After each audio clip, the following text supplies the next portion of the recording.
જય શ્રી કૃષ્ણ ને જય માતાજી। હું છું કિરણ મોરખિયા અને રોજની જેમ આજે નવી અપડેટ સાથે આવી ગયા છીએ।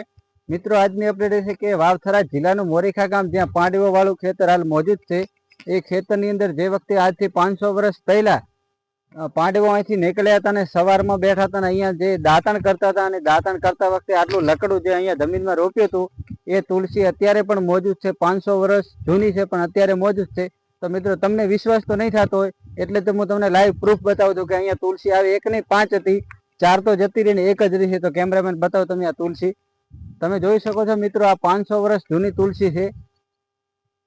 500 તો કમ્પ્લીટ જે વખતે પાંડવો અહીંથી નીકળ્યા હતા એ વખતે આ તુલસી વાવી હતી ને હાલે પણ ઇતિહાસ ગવાય છે કે 500 વર્ષ જૂની આ તુલસી જે વાવથરા જિલ્લાના મોરીખા ગામની અંદર હાલ છે। તમે જોઈ શકો છો આ છે તુલસી, નાના થળિયા બળિયા જોઈ લો। અત્યારે તમને એવું લાગશે કે સુકાઈ ગઈ, પણ મિત્રો ઉનાળાની અંદર આ તુલસી સુકાઈ જાય, ચોમાસું અને શિયાળાની અંદર લીલી થાય છે। તો તમને વિશ્વાસ ના આવતો તો એક વખત અવશ્ય મુલાકાત કરજો। વાવથરા જિલ્લાનું મોરીખા ગામ જ્યાં પાંડવા વાળું ખેતર કહેવાનું, તમને કોઈ પણ વ્યક્તિ પકડીને ખેતર સુધી તમને લાઈને બતાવશે કે આ પાંડવો વખતની તુલસી છે।